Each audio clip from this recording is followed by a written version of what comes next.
Yeah.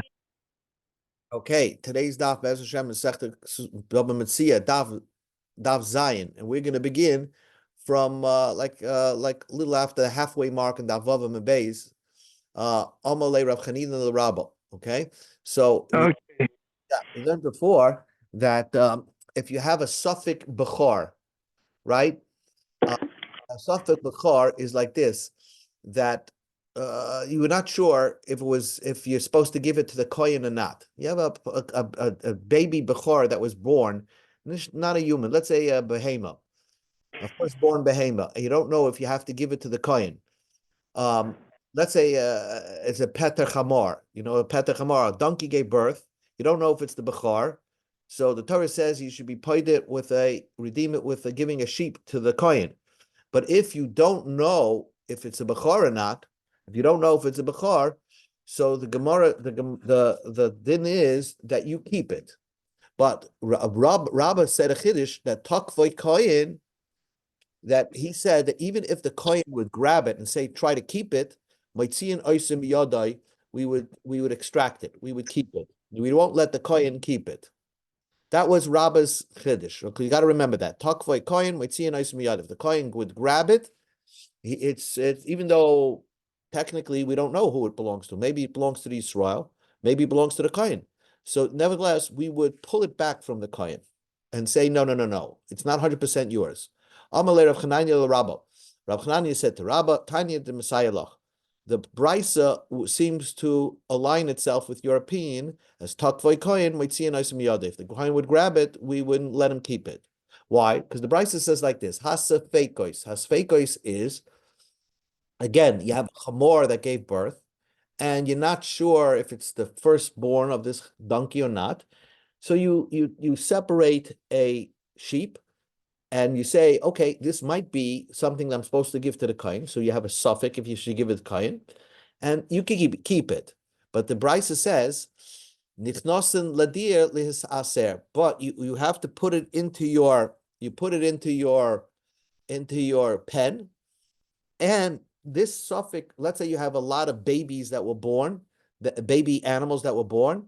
So you know what Meiser Behema is? You let each animal go through the pen door one at a time, and the 10th one is called Meiser Behema. You have to bring it as a carbon. So this suffix, Peter Chamar, you put it back into the pen, Lihis Aser, to bring it to Meiser. But the Gemara is going to say that there's a problem with that, because if the kohen technically owns that animal, right? So then let's say that turns out to be the Meiser Behema animal. So you're giving something that belongs to the kohen, and you are exempting yourself from personally obligating yourself Meiser Behema. You see, you're supposed to, Meiser Behema has to come from your money. And if this suffix bechor, this suffix this suffix sheep that you're supposed to give to the kohen, you're not sure, if that turns out to be the Meiser Behema, then turns out, and you're using that, it turns out that you're exempting yourself with not your own money, but something that belonged to the kohen. So must be the opposite is true. It doesn't even belong to the kohen. That's the Gemara's proof. If the kohen would grab it, if he would grab this sheep, he would be allowed to keep it.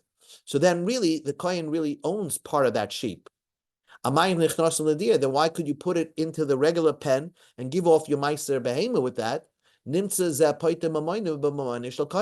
Comes out that if it turned out to be the Meiser Behema, lucky you, you don't, it's the animal, you're exempting yourself with money, not your own personal money for Meiser Behema, you're exempting yourself with something that belongs to the kohen. So the Gemara proves that it's not really the kohen's. Even if the kohen would grab it, we would give it back to the Israel. And that's a proof to what Rabbah said. Amalei Abaya said, if he told Rav Chananya, it's not such a proof to Rabbah. That wouldn't be a good proof to Rabbah. Here we're talking about this man who puts this suffix bechor back into the pen. There are only 9 other animals in the pen. 9 other animals in that pen, and then this suffix animal. So the mamanashach. So nothing could go wrong over here. If we could decide that this suffix bechor really belongs to the Yisrael, shape kama aser, then for sure your meiser is perfectly fine because they all belong to the Yisrael and they're all 10 animals. So the 10th animal, no matter what it turns out to be, even if it was the suffix bechor, it turns out the Yisrael wins, and therefore he could use it as meiser behema. If it turns out that it really doesn't belong to the Yisrael, but takva koyin, it really belongs to the koyin, and because takva koyin aim with we let the koyin keep it, so it really belongs to the koyin. So then what's left? You only have 9. Tisha la bar suraninu. Then you only have 9, and therefore you were never chayiv and ma'aser behema anyway. So nothing could go wrong with this svekis. So that's why it says svekis nichnasin ledir only if there is 9 other animals in that pen. That's what Abaya wanted to say. So it's no proof to Rabbah.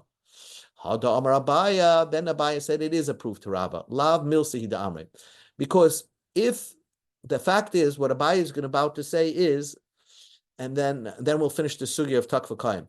Abaya is about to say is that with Meiser Behema, if one of your animals, you have a doubt who it belongs to, then all the animals in the pen are potter for Meiser.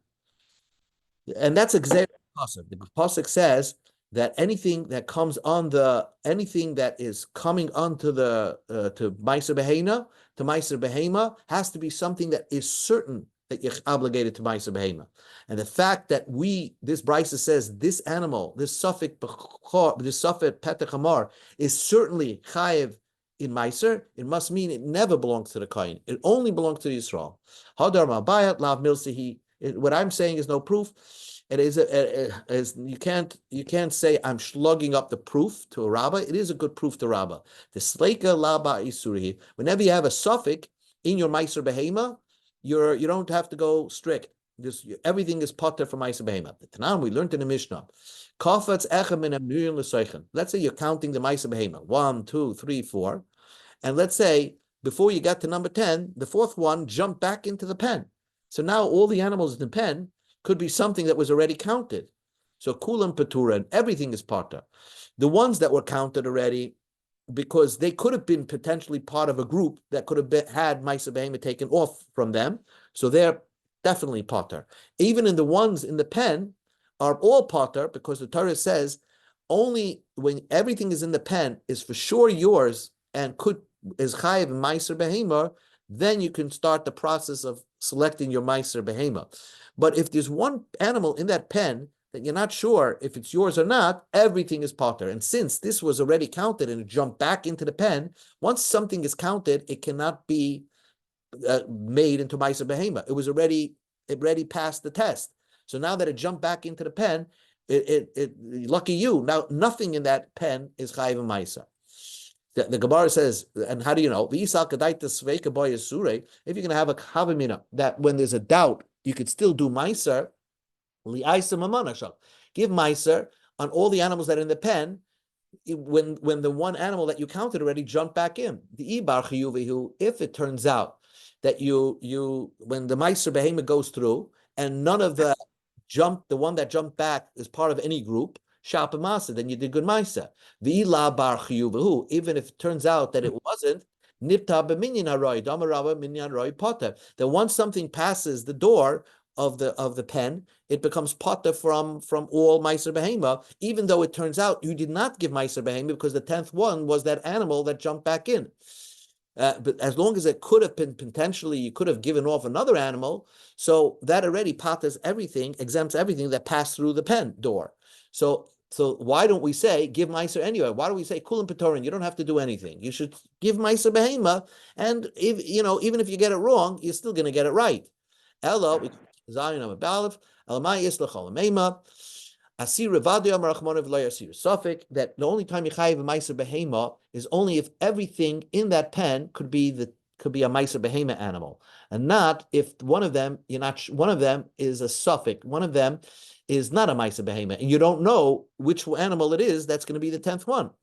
So therefore, hachinami in our scenario also, asir that if the animal belonging to the kohen if it could potentially belong to the kohen, then you would not be chayiv meiser behema.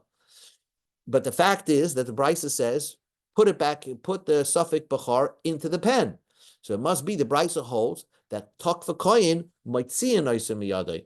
If the kohen would grab it, we would take it back because it really, really, really belongs to the Yisrael. That's the Gemara's conclusion, and the Gemara just finishes up. What is a sveikus? What is a suffix bachar? Amalei Rav Achim Dit Ravina. My sveikus. What does it mean? A suffix that could a suffix animal that's chayiv in ma'isa behema. Ilem a suffix bachar, a regular suffix bachar. Let's say a cow gave birth to an animal, a bachar. A shor gave birth. A cow gave birth to an animal. If it's a bachar and you're not sure if it's a bachar, it's already holy because of bachar, and therefore it can't become ma'aser behema, because once it's a suffix, so therefore it doesn't fit into a ma'aser behema animal. Ella suffix pidyon pentachamar, as we've been describing. A donkey gave birth. So the Torah tells us that when a donkey gives birth, how do you redeem the firstborn donkey? By giving a sheep to take its place. That type of sheep is not a bachor, it's not a holy animal. You're just giving that to the kohen. So, but it's not a holy animal. So, Ukter Rav Nachman, Rav Nachman Amar Avua, Yisrael sheyesh lo asara sveiki piter echmar b'sayt beisoy. If a Jew has 10 suffix petach hamois in his house, it means he has 10 animals, donkeys that gave birth, and you don't know if that animal, the donkeys that gave birth to a bachor or not. So you have 10 suffix bachor donkeys.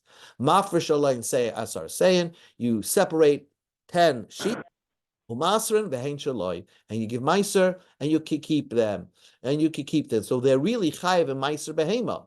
But you're still allowed to keep it. Such a pidyon pedichamar is not a holy. That sheep does not have any holiness of bechor, and therefore it's chayiv a meiser behema. But it's yours, and even if, and this is the conclusion of the Gemara, even if a kohen would grab it, we wouldn't let him keep it. You have to give it back to the Yisrael. Okay, this ends the sugya of takva kohen. Let's go back into another story. The Gemara had a story before that there was a bathhouse that two guys were arguing. One said, the bathhouse is mine, and the other said, the bathhouse is mine. And then one of them said, okay, I'm making it holy. That's what we had on the previous page, right? Right? The bathhouse. And the one said, it's kam chad meneyo, and made it hegdish. So Rav Chananya, Rabbi Shaya, Kurabanan said, okay, we're not going into the bathhouse. Perhaps this bathhouse belongs to hegdish. But it's not true. Maybe he had no right to do that because he has a disagreement with his friend. Maybe it's not his bathhouse. So, my havalad masusa. What is the psak halacha regarding that bathhouse that we discussed yesterday? Tashma, the Amar Rav Chia bar Avim, hava uvda. There was a story that came, Bei Rav Chizda to Rav Chizda. Rav Chizda, Bei Rav Huna. Rav Chizda brought the question to Rav Huna and said, what's the din with the bathhouse? Upashte, Mahad Amar Nachman. They said, any money that a court will never be able to come to a conclusion whose it belongs to, like the bathhouse case. A court would never be able to come to the conclusion it belongs to one versus the other. Why? Because no one had proof that it belonged to them. So therefore, higdishoy, if one of them would make it holy, it's not holy. And therefore, even if one screamed, I'm making mine hegdish, it doesn't matter. Since you're now in a lawsuit with somebody else, we don't know if it's yours or not, you can't make it hegdish, because in order to make something hegdish, it has to be certain that it belongs to you. So the Gemara asks a question on that just statement. Ha yachal loitzia b'dayanan higdishe kodesh afagav loy apka. If a court would be able to easily win the case and that the item would be yours, then your hegdish would be a good hegdish. Even though you didn't physically go to court, you could still make it hegdish. But if it's a closed, open and shut case, that if you would go to court, you would keep the item, then you could make it hegdish. Is that true? So the Gemara asked, Rabbi Yochanan said, if someone steals something and they give up hope, so really it's an open and shut case, you could go to Beis Din and get your item back. Both the Gazlan and the Nigzal cannot be magdashet. Why? One, it's not his, and the others because it's not in his possession. So we see that once something is not in your possession, even though you could technically go to court and get it back, but the fact that it's not in your domain at this moment, you cannot make it hegdish. So how does that square off with what you just said, that if you could get something out in court, so even if it's not in your possession, you could make it hegdish. So how do you explain Rab Nachman? And says the Gemara, Misavar b'masuse b'taltana askinim, a bathhouse that is like a porta-john, in other words, that can move around. But masusi mekarke askin, we're talking about a bathhouse that's built into the ground. The chiyochal laitziba dianim, when you can, so once you have this thing, once it's called karka, property, land can never be stolen. You can't move land around. So it's never really considered stolen. Only in that case, we said, since you could go to court and just transfer the deed to your name, then it could be considered in your possession. And technically, if you could have easily done that, then you could have made it a hegdish. But the case of the bathhouse, by the way, was but no one had proof that the bathhouse belonged to them. Each side didn't have a proof. So therefore, nobody could have made that hegdish. Now we look at the Brisa. Tana Rav Tachlifa. Rav Tachlifa taught Ba Marava. He's from Israel. Kamed Rababo. He taught this Brisa in front of Rabbo. Shnayim adukim betalis.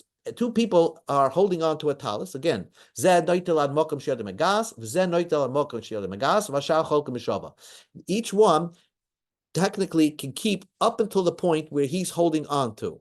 So let's say one is holding on 4 feet of the talis, and the other one is holding on 3 feet of the talis. So each one keeps exactly what they're holding on to. It's the one that's the talis part that's in the between, that's you divide equally. Bashar cholkim mishava. The talis part that's in between, that's what you divide equal. And that's what our Mishnah basically says. You divide the things equally. Machvila Rabavo just pointed out that the Bryce is missing something that it says in our Mishnah. He pointed to heaven and says, Vushvu, you have to swear. So now the question is, our Mishnah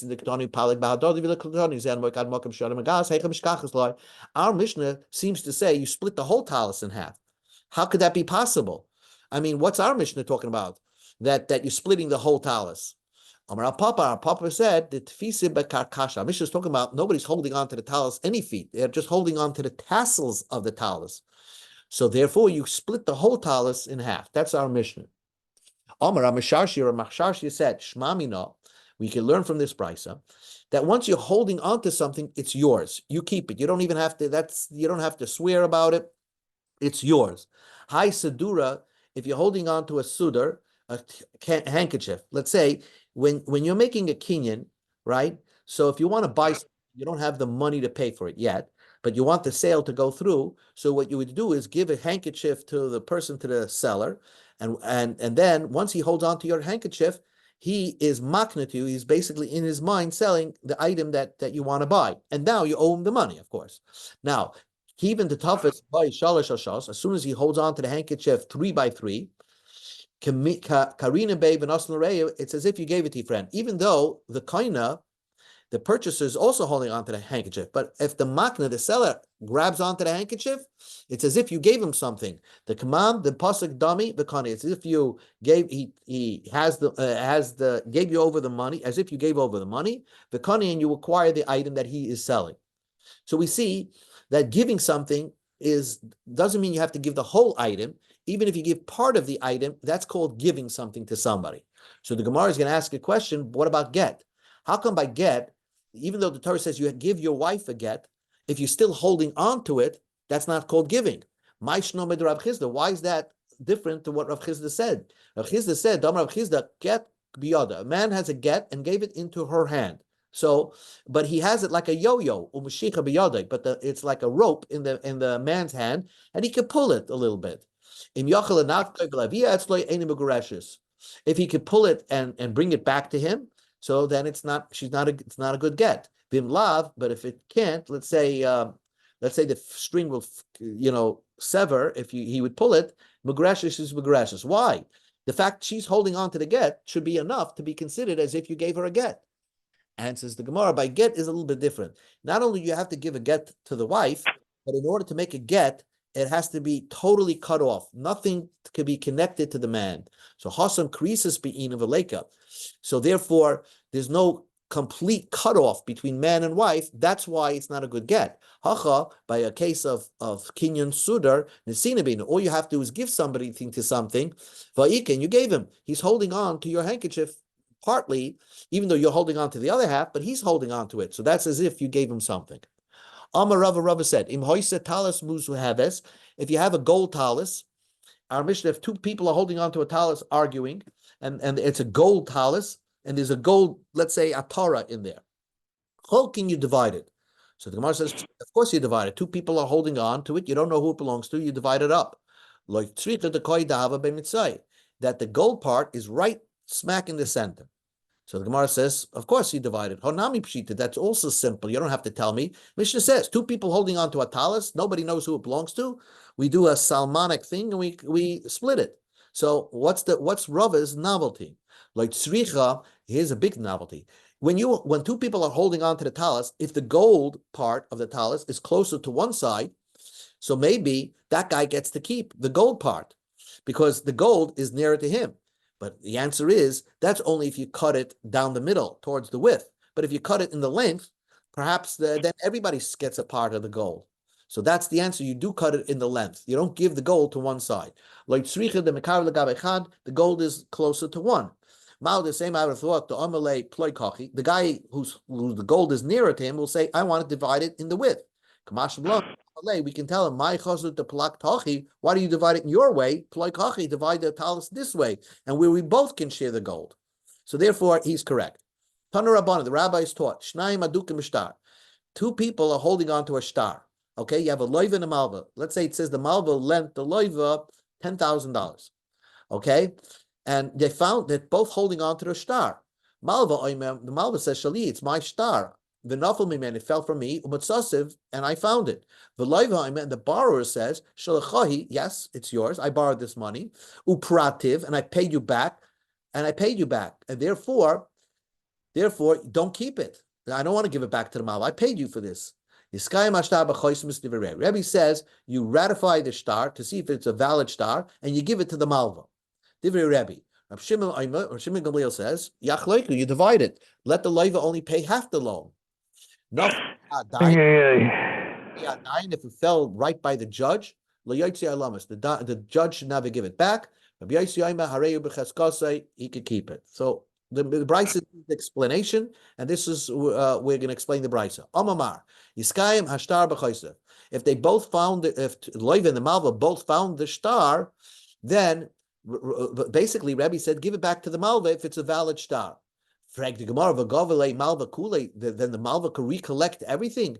Doesn't Rebbe agree to our Mishnah that two people hold a talis? What did you do with it? Split it. So if the Malva and Loiva are arguing who the star belongs to, why don't we split it? Of course, that makes perfect sense. Omar Rav Nachman, Rav said in the name of Rav Nachman, if it's a ratified star, everybody agrees that you split it in half. Right? If it's a valid star, you split it in half because you don't know. Maybe it belongs to the loiva, maybe it belongs to the malva. Ki pligi, the argument is we don't know if it's a kosher star. So who made it into a kosher star? Rebbe said it's the loiva that made it now into a kosher star because he agrees that he borrowed. So the fact that the loiva agreed that it's a valid star still necessitates you to go to a bezdin to get their stamp of approval that it's a kosher star.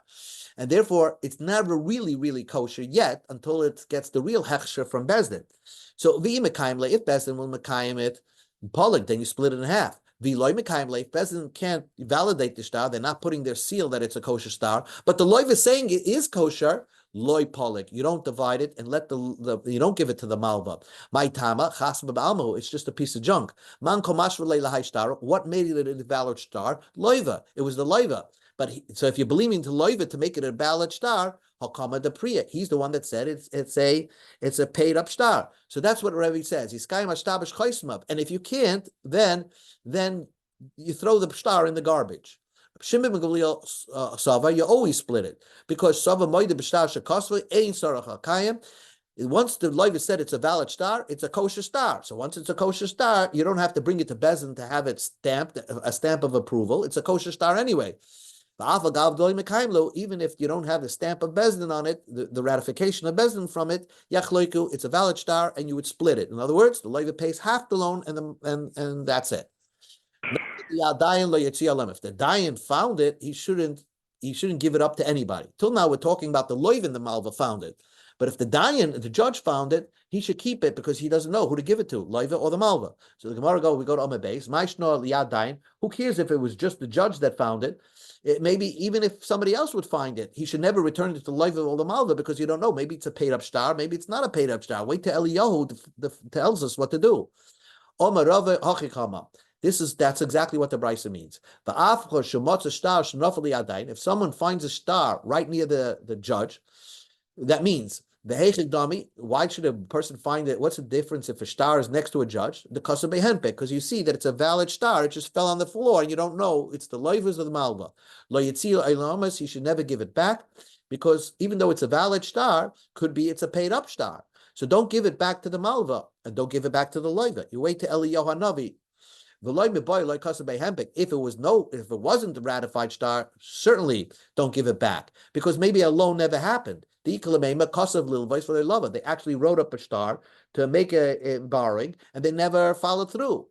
Even if they wrote that it's a valid star, the mekuyim lo yachzer, don't return it. The chayshin in liparoyin, even if it had a hempik on it. Hempik again is another name for that Bezin put a stamp on it. It's a kosher star, and a stranger found it. You should not return it because we're afraid that it was paid back. Okay, we're going to stop over here, and even though it's we might go a minute overtime to 2 minutes overtime tomorrow, but tomorrow's Thursday. Okay, so we'll stop over here. Okay, Ashikoya, thank you. Thank you. Thank you. Have a good night.